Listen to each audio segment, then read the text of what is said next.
Once upon a time, there was a kingdom in Lombok Island that was ruled by a king named King Tanjang. He was a wise king. He had a wife named Dewi Saranti.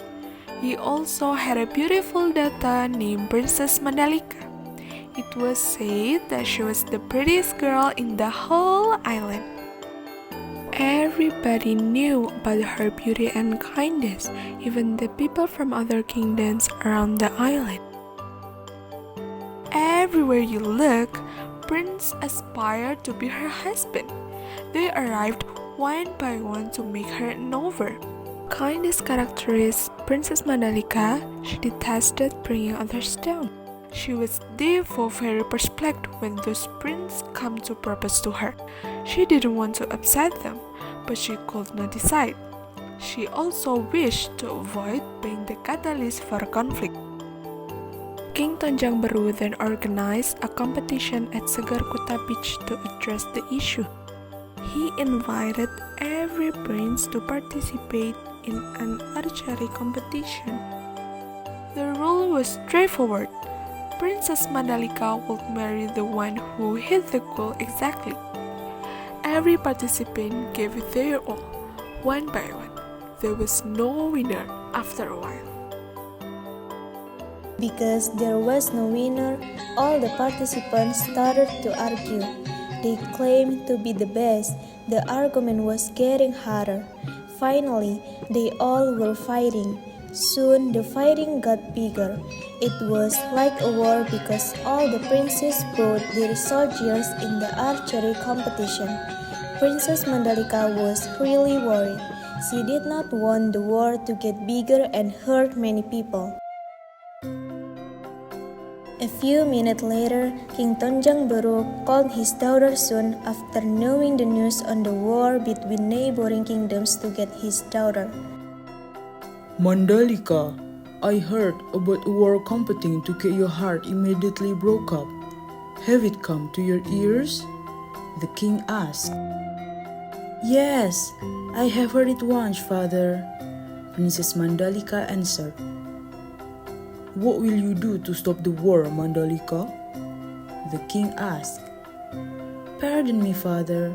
So far, I don't know what to do. That was my mistake. Would you please allow me to cope with that, father? Yes, of course.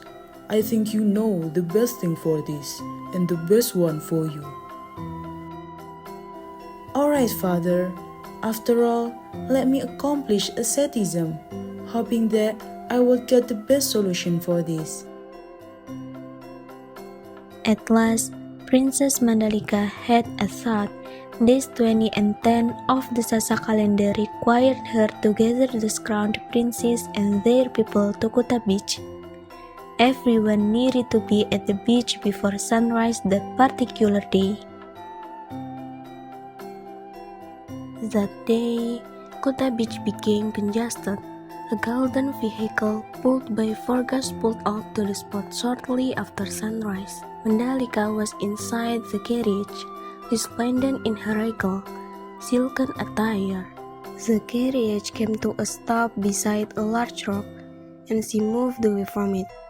At the stone, she then got to her feet and examined the heap. She gazed at the throng, causing the hearts of all the crowned princes to race. They couldn't wait to find out who would be her husband. After that, Princess Mandalika spoke up. Everybody, listen up. I know you all love me and want me to be your wife. But I don't want you to fight because of me. And I don't want you to be sad either. I want you all to have me, but not as your wife. I want to be someone that everybody can have. From this, I wish that my sacrifice will be beneficial to all you for now and then, said Princess Mandalika. King Tonjang and all other people in the beach did not understand what she meant. Suddenly, Princess Mandalika jumped to the sea. She disappeared in the big waves. Everybody was surprised. It was chaos on the beach. All the princes tried to swim to find the princess, but they found nothing.